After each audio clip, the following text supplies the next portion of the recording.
Hello citizens of YouTube. It is I once more, Ms. Captain Marvel. Yes, I have returned with a vengeance upon a problem I have recently heard was Sheryl Sandberg, the chief operating officer of Facebook, has not too long ago has demanded and was glad that former President Donald Trump be removed off of Facebook. I've said this once, and I'll say it again. Deplatforming people just because they share a different opinion than you is totally wrong. Ms. Sandberg, you ought to be ashamed of yourself to come online and admit that people like Trump should be eliminated off of Facebook.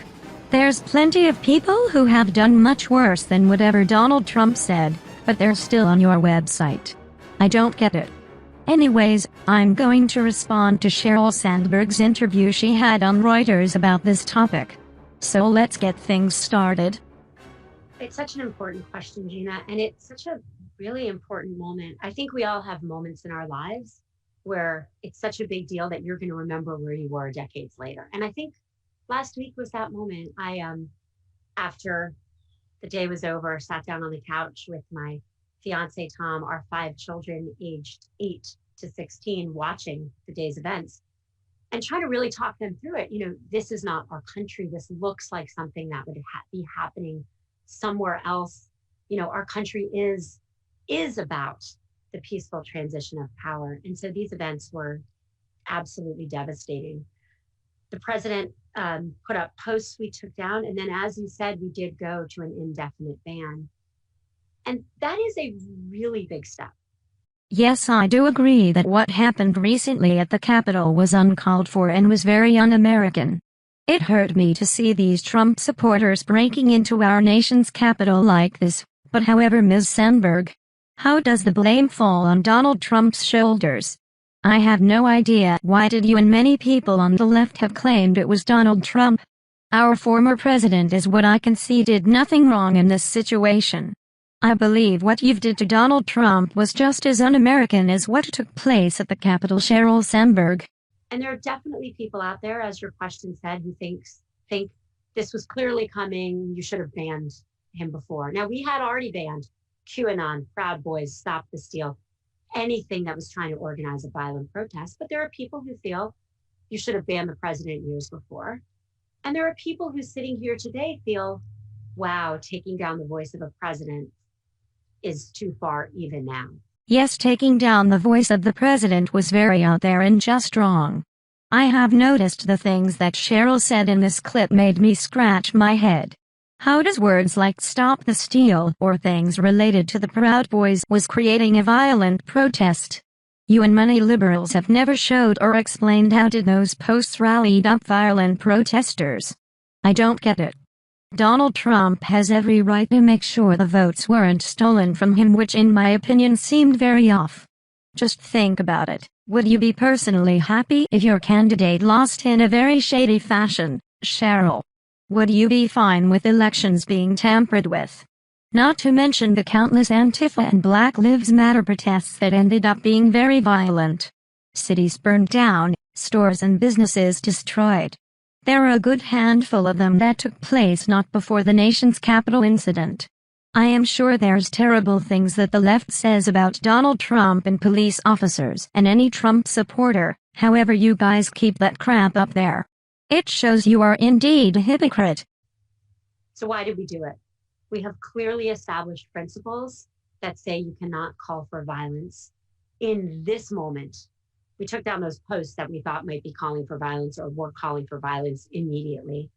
But in this moment, the risk to our democracy was too big that we felt we had to take the unprecedented step of what is an indefinite ban. And I'm glad we did. There you have it. Sheryl Sandberg is proud of taking down Donald Trump's very own account down off of Facebook, all because you people seriously thought he was inciting violence. What did he say that was very violent? I really do want to know and get to the bottom of this. Not to mention you kept posts of angry Black Lives Matter and Antifa members posts up that also incited violence. I have heard so many people being falsely accused of racism for simply not agreeing with their opinions in politics. However, you do nothing about that. Gee, I truly wonder why. Well, we know this was organized online. We know that. We, again, took down QAnon, Proud Boys, Stop the Steal, anything that was talking about possible violence last week. Our enforcement's never perfect, so I'm sure there were still things on Facebook. I think these events were largely organized on platforms that don't have our abilities to stop hate and don't have our standards and don't have our transparency. But certainly to this day, we are working to find any single mention that might be leading to this and making sure we get it down as quickly as possible. So you are literally abusing your power. You going around tracking down in your own opinion things that may seem very violent is going to be taken down immediately. What kind of crap is this? This is truly unconstitutional and un-American. Do you not understand freedom of speech? So you mean to tell me anybody who says stop the steal on Facebook, you'll just ban them on site? Ms. Sheryl Sandberg, you are a disgrace to America. This is borderline communism and fascism. This isn't fair and you cannot go around banning people you believe are inciting violence. Our ban's indefinite. We've said at least through the transition, but we have no plans to lift it. So not only you are proud that you banned Trump himself and his supporters, but you said you have no plans to lift it. So what this means that anybody who was banned off Facebook unconstitutionally is going to have to create a whole new Facebook account. Again, Sheryl Sandberg, you are a disgrace to everything our great country has fought and stands for. I understand you simply do not agree with Trump and his followers, however you cannot go around just banning them. I know you're using this to target conservatives, because for years, you've been banning many conservatives and non-liberals who do not agree with the left-wing political way of thinking and ideology. You are indeed acting like a damn dictator on Facebook. This isn't right. It is wrong, Sheryl. Wrong, wrong, wrong, wrong. Dead wrong. At least through the transition, we've been very clear. There's obviously so much happening, and this is such a big step. We will definitely let people know and be very transparent about any changes to that. So you will be very transparent with this? I think not. Just banning people just because they're supporting Donald Trump's quest to seek out his right to find out if the election was rigged or not is not transparent. It is just foul and you know it. Would you be happy if you were banned for simply supporting the president? What kind of world do we live in, where you are now considered horrible for supporting your own president? Again, you don't have to like or agree with Donald Trump, because we as Americans have every right. However, once again, it isn't good to ban people for just agreeing and supporting the president to make sure he didn't lose unfairly. It is in our damn Constitution, Sheryl. Perhaps you should go look it up. Yes, our policies are applied to everyone. We have taken down things that Don Jr. has said. We have taken down things from other world leaders, other people in public office, and those policies apply. So the policies of you can't incite violence, you can't be part of inciting violence, you can't even support people who are supporting the call for violence, like these groups we've talked about, we're taking down. Those policies apply to everyone, and we'll take that stuff down as soon as we can find it. Oh, I see. So you cannot even support the political public people who are, in your words, inciting violence? So let's just say if I was supporting Donald Trump, and he was, in you guys' words, inciting violence, that means I should get my account taken down. You are full of crap, Sheryl. Again, this isn't the answer to your little problems. There's plenty of comments on Facebook of people inciting violence upon Donald Trump, his supporters and conservatives for years since Trump has been the president. However, you once again never go on the record to discuss that or try to ban those people. Sheryl Sandberg, you are a very shady woman that is fueled with the power Mark Zuckerberg has granted to you. It is disgusting, honestly. Everyone, I mean, this shows that even a president is not above the policies we have. I do agree with you on this. Even the president isn't above the law. I agree with you, but again, banning him because you think he's a mean and nasty man that incites violence is just not good. Putting the entire blame on Donald Trump to raid the Capitol with no solid proof and then try your best to take him and any of his supporters down is downright disgusting. Absolutely. Our policies apply to everyone. And I'm so glad you brought up the international perspective on this. I know you're obviously an international reporter, so it's close to your heart, but That really matters. When you think about what's happened here in the 2016 election, there were a lot of things we missed. We didn't know what foreign interference was. The Russian interference took us by surprise, and that's on us. No one saw it coming. We didn't see it coming. Here we go again with the Russian collusion. Every time Sheryl keeps opening her mouth, the more I do believe she always had it out for Trump. Let's face facts here. Ever since 2016, you people scornfully hated Donald Trump and his supporters with passion. There was no proof with the Russian collusion, and there is no proof he was inciting violence to rally up people to storm the Capitol buildings. It is all hogwash to make sure people will view Trump as a criminal and an evil man. Well, good job, Sheryl. You have helped manage to convince people Donald Trump, his family, and his supporters are all scum of the earth. I have to give you a round of applause, sadly. If you look forward to 2020, we know what this form of interference is. We take down coordinated attacks all of the time, and we're able to find them and take them down. We have policies in place we didn't have before. But you don't just mark time with those 4 years from one US election to the other, because there have been 200 elections around the world. And the work we are doing to build up the systems, to build up protection, I think work that paid off in the 2020 election, when you think about what we know today about the difference between 2016 and 2020 in terms of some of the things we saw. Those things are happening all over the world, and our policies apply and our technology applies. And that's been really important to us. You make it seem that this is a beautiful day that you managed to take down Donald Trump when he was president from Facebook. You weren't the only website to do this. Twitter even did the same thing. You big tech corporations are horrible people with too much power on your hands, and I personally hate it. I wish there was more I can physically do to stop this, but not even I can stop this all by myself. This senseless banning has been going on way before this all started. You people are simply just tuning it up since now that Trump was on his way out the White House. I am surprised that Susan Wojcicki didn't join you and the CEO of Twitter to take down Trump and any supporter of his of the website. This is just disgustingly un-American. Even Alexandria Ocasio-Cortez called out Mark Zuckerberg for his wrongdoings. Yet the young liberal left-winging congresswoman herself doesn't agree with Facebook's nonsense. I think it's the right question. I mean, there are clear concerns about the size and the power of the US tech companies, and those are concerns I understand. You know, most of the rules that govern the internet were written 25 years ago. And we've been very public in not just saying we'll participate in legislation, but we're calling for regulation. We do think the internet needs new regulation, and that includes us in lots of areas. We're working on here. We hope to work with the new administration, and we work with people around the world. That said, in these moments, we are a private company and we have a service we provide, and it is our responsibility to make sure that service is not used for things that it shouldn't be used for, like what happened last Wednesday. So in this moment, we have an obligation to be transparent. We have longstanding policies, but I think we had an obligation. That is the problem. Since you people became a private company, you people can pretty much do whatever you seem fit. I find it very pathetic that people like this can have so much power and use it however they see fit.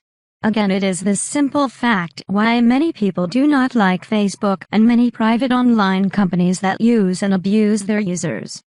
To make sure this didn't happen on our platform, even though certainly that is a big decision for a private company to make. I don't think there's another one we could have or should have made. Of course there were options you people could have made. I have some off the top of my head. How about instead of blacklisting them off the website, how about find a way for those kind of people cater to the certain crowd they can appease, or just leave them be? Again, those so-called evil Trump supporters and their master Trump didn't do anything wrong here. They're just sharing their opinions on Facebook, and here you come trying to steal people's very own rights. You big tech corporations are just too powerful for your own good. Just shutting down people for little to no good reason. People like you can brainwash the others, but I refuse to be brainwashed and manipulated into thinking you did the right thing and the only thing possible. Let's be honest here, Facebook has been doing this way before Trump supporters stormed the Capitol. So do not give me this crap, Sheryl. I think these are big issues for our industry. I mean, we did let the president speak on our platform consistent with cable news, print news, everyone covers the president. And I think that was the right decision because there is free expression and people should hear from their leader, whether or not they agree with what he said. And then obviously with the events of last week, it violated our policies and it was a risk we couldn't take. If you agree with the right to have Donald Trump speak on Facebook freely, then you wouldn't have reacted this way and mainly blamed him from doing anything, and thus banning him for so-called violating the Facebook guidelines. Again, there's a lot of people that always violates your guidelines and you do nothing about it, unless provoked or forced to do so. You haven't shown any evidence that Trump and his supporters have been planning this for a long time. How long were these people planning this? What was said, and at what date was each post? No, you've showed none of that. I also go back to the Antifa and Black Lives Matter people have done things even worse on Facebook and you haven't done anything to stop them. You are a hypocrite, Sheryl. I think going forward, we are very open to reform of a lot of these rules, and I think work has to be done. Also remember that we don't just exist under US law. People in Europe have passed privacy legislation. There has been more reform. There has been some at the state level. There's been privacy legislation in California that we've applied more broadly. But yes, we do believe some of these rules need to be rewritten, and we are hopeful that the Biden administration will work on them. Again, you banning people for stupid reasons, all because you didn't agree to what people think about Donald Trump, and the election is just pathetic.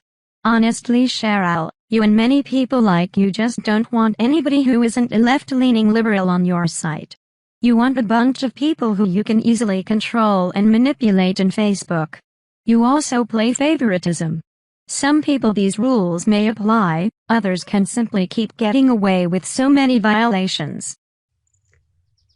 Yes, I mean, I think like a lot of Americans, I sit here today, really upset about what happened last week, certainly upset about the polarization in our society, and very hopeful that President Biden, Vice President Harris are going to usher in a new day. I'm hopeful for there will be more cooperation, more will get done across the board. And I'm also really hopeful that girls all around the world are going to see for the first time a woman and a woman of color, in the White House working as vice president. I'm very hopeful that we will be able to work on all of these issues, but I'm hopeful for so much more for our country. We deserve better. Why did you have to bring sex and race into this conversation? Does it matter that Mrs. Vice President Kamala Harris is a woman and a woman of color? I can understand Vice President Ron can inspire women of all race in America that if you can put your mind to it, you can accomplish anything. However, you are a private company. Why do you need President Biden and Vice President Harris to regulate and enforce the rules on your website? It is not their jobs, it is your jobs. Just like it wasn't Donald Trump and his administration's job to keep the rules intact on your website. It is a business, you do your rules the way you can. To keep the users satisfied, which you aren't doing a good job on. So I wonder what could Biden and Kamala together do that can help make Facebook better. If you are wanting them to grant you even more power, then that isn't making things better. It is making things absolutely worse. In place. Well, thank you for asking. It's certainly something we've been on through this period, through the election, and built up the systems to do this over the last few years. So any calls for violence come down immediately from our platform. Any groups that are doing that come down immediately from our platform. Any people supporting the groups that are doing that come down as well. We also work with law enforcement where it's appropriate. If there are things we see, we are fast referrers in. And that doesn't just exist on the national level. It certainly exists for state capitals. Those same kind of language, that same kind of calls to violence, those things violate our policies and have to come down fast. Really? Well, there's plenty of negative and hateful groups all over Facebook that has been on your website for a while, and I'm sure new ones have popped up and are now still on Facebook. Did you know that Facebook did nothing about violent militia and hate groups for 5 years despite being warned at least 10 times? There's racist and hateful groups from all sort of breed of life, and yet you only target Trump supporters and Donald Trump. Ha! What a damn joke. What about neo-Nazi groups being allowed to stay on Facebook because they do not violate community standards? Did you forget about that, Sheryl? Yeah, I mean, our policies are that if anyone calls for violence or it's clear that a group is part of that, the group comes down. So when you think about taking down QAnon, Proud Boys, Stop the Steal, we didn't just take down those groups as they called for violence. We took them down entirely. When someone is a truly bad actor on the platform, they come down, whether they're calling for violence or eluding it. So we have broad systems in place, automated systems to look for these things, and they're looking for them right now as we speak. Oh really, Sheryl? Is that what you think is going on? So out of all the racist and homophobic and sexist people on Facebook, the main words and the main people that you are targeting is those who are the Proud Boys and are saying stop the steal, who so happens to agree and stand by Donald Trump. Again, what is your problem? Again, there's racist black groups and racist white groups still on Facebook, but you choose not to do anything about it. There's people constantly being harassed and bullied on Facebook, yet you barely do anything to stop that. You also brought up having bots to rule out many problems on Facebook.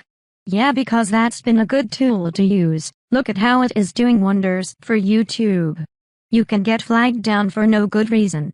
You can even lose subscribers by YouTube's bots systematically getting people to unsubscribe from your channel. Not to mention so many other glitches and bugs still plaguing YouTube. And do not get me started with the trolls and how they constantly keep doing bad things. So yeah, bots are clearly the answer to our problems. Give me a break.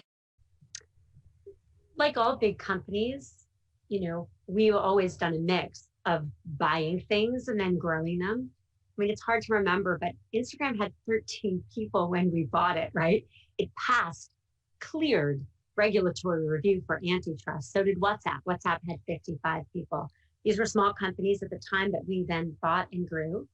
And then developing things ourselves. We have a huge R&D budget we develop every year. And our strategy right now is we are still making, small and kind of niche acquisitions. But for the most part, we've been developing products on the platforms we own. Through this period of coronavirus, like so many companies, we sent all our workers home to work from home overnight. I've been really proud of the products we've put out. One of the biggest challenges that's been out there is business. Small businesses, big businesses, but small businesses have failed at an enormous rate, and they needed to migrate online. So a lot of small businesses use up, but we've dramatically changed our product roadmap during this period to ship more things that small businesses needed. Facebook shops, WhatsApp payments, things that would help businesses stay afloat. And all of that was built within the company. And I think that kind of product innovation is really important. And with everything going on, we have to keep our eye on that ball too. We have to make sure we have a responsibility to people that use our services to continue to innovate and put products in the market like the ones we did that we think helped a lot of small businesses survive this terrible period, at least to date. Now I will give you a standing ovation for protecting and helping small businesses thrive during this horrid pandemic. However, besides having that be built to work for wondrous things, there's way too many terrible stuff that you need to work on, Sheryl. All of this is minor stuff and fails in comparison to the crap you've been pulling for years, like banning people off your website for simply not agreeing with your core political beliefs, turning a blind eye to certain hateful groups, and getting it confused on what is a hate group and what isn't. I see how Sheryl is very animated about that, but can't even help those in need when it is time to put a halt on these true horrible people on Facebook. Pathetic. It's a good question, and it's a question a lot of people are asking because the pressure on the U.S. tech companies is very real. And I don't think that's pressure that companies in other countries are facing, and that's certainly a competitive disadvantage in a market we have to compete in. We have a responsibility to focus on these issues, to work with the government, work through this litigation. And Mark and I and all our teams take that really seriously. But if you look at the history of Microsoft, you're right. I think, as they would tell the history, people said it was a major distraction. And they really missed the next phase of the technology development. Would there have been 3 mobile operating systems? Would Windows Mobile have been the third, along with Android and Apple? Likely, probably. Ironically, that probably would have been better for competition, certainly better for developers, more systems to innovate on. And so we know that history, and we have to both work on these serious issues, work with the governments, work on reforming the rules that govern us, which need to be reformed, and keep innovating. I think this period has shown that we really can keep putting out great products. I'm really proud of the work our teams did on all of the products we rolled out for small businesses. But it's a challenge going forward, and one we have to be very cognizant of. I see you are once again all for big businesses and stuff like that, but will be willing to leave your users on the back burner for no good reason. Sheryl, you are indeed a hypocrite that only cares about making Facebook being the biggest website on the internet. It's all about money and power with you people. It really isn't about the people. You may claim that it is about the people, but clearly the people come later. The only people you seem to help is those you believe are worth it. You cannot play favoritism. That isn't right. I'm staying. With all of its challenges, I love my job. Mark and I have been worked together, partners it'll be 13 years in March. And we feel we have a real responsibility to fix the systems that didn't work before, to protect our service, and to make sure great things can happen. People love headlines about corporate drama, and I think it's fair to say they particularly love headlines about sidelining women. But I just feel tremendously lucky to have this job because there is so much good. I get to meet the most incredible people around the world. In London, I met a woman named Mel. She started something called This Mum's Run. So it's a mom's running club in Bristol in the UK. And then turned into a business when coronavirus happened. It shut down. And guess what they did? There are these moms volunteering, and they ran to pick up prescriptions for the elderly and get them to their homes. In the early days of coronavirus, when no one thought they could leave their house without getting it, these mothers ran to the pharmacies, got the drugs, and got them to the elderly. That's why I stay, because there's so much good that happens here. And I think it's such a big responsibility to keep the service protected so that good can keep happening. Now, I don't know if it is just me, but it seems to me that Sheryl is here taking responsibility over the success of businesses still in business during the coronavirus. Now, if you're going to take responsibility on that, take responsibility of the many deaths due to depression and suicide of bullied victims you failed to save as well. Take responsibility of businesses that did failed, and take full-on responsibility upon people who are truthfully hateful, racist and all-around horrible people that will harass you for stupid things on Facebook. I mean, Mark and I have a great relationship, and I think that relationship has just gotten stronger, and I think all of us have stepped up. I mean, Mark has been called to testify multiple times. Mark has been speaking on these issues. We hired Nick Clegg, who is the Deputy Prime Minister of the UK, to work with us, and he's stepped up. We've hired strong people all over the world, and we've definitely, all of us, including Mark, put more focus on public policy issues, on communicating on these issues. And I think that's appropriate. Mark's done a lot more. I've done a lot more. We've hired more people around the world, and I think you're going to continue to see us do that. At the same time, Mark's the product leader of the company, and Mark really led our push to do more e-commerce through coronavirus. As we worked on making sure coronavirus misinformation came down, we were all working on that together. We work on AR and VR and Oculus and the future of work. We're all doing that as well. I find it ironic that you have all of these people working for Facebook or with Facebook, but not much of you can really understand the U.S. Constitution and the Bill of Rights. You can pat yourselves on the back for having businesses stay in business and staying in business yourself during this pandemic, but everybody knows Facebook has a lot of work to do and to clean up. I wonder how many of these people that work for Facebook truthfully are conservatives and support Donald Trump. That's a very good question, I must say. Normally, When someone boycotts you, they're for something you're against or vice versa. That's not what this was. I mean, the boycott was saying get hate off Facebook, and we want hate off Facebook. I think there's a false belief out there that we somehow profit, that people want to see this content. That's just not true. We put out our first prevalence study. Hate content is less than 0.1% of content on Facebook. That's obviously lower than a lot of people think, but it's still too high because there should be none. And we really believe that. You know something, Sheryl? If you really wanted hate off Facebook, then actually target true hatred on Facebook. Like those neo-Nazi groups you've allowed to stay on Facebook and racist and bigoted hateful groups that calls for cops to be banned and even harmed. You know groups that incite true violence like the Antifa and Black Lives Matter group pages that you refuse to take down. Yeah, so don't you dare claim you are against hateful groups when they're still here. What you mean to say is groups that support Donald Trump and his political ideas are the people you do not want on Facebook. There's times conservatives in general have been harassed and bullied and hated upon, but again you did do nothing to stop or prevent that from happening. I've heard all I needed to hear from Sheryl Sandberg.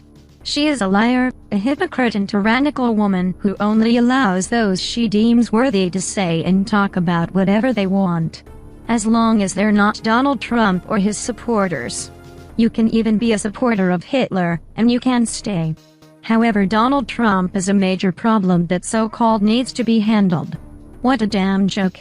I am glad I am not on Facebook, but it still isn't right for these big tech corporations to rule over what you say and believe without the cloud of dire consequences looming over your head.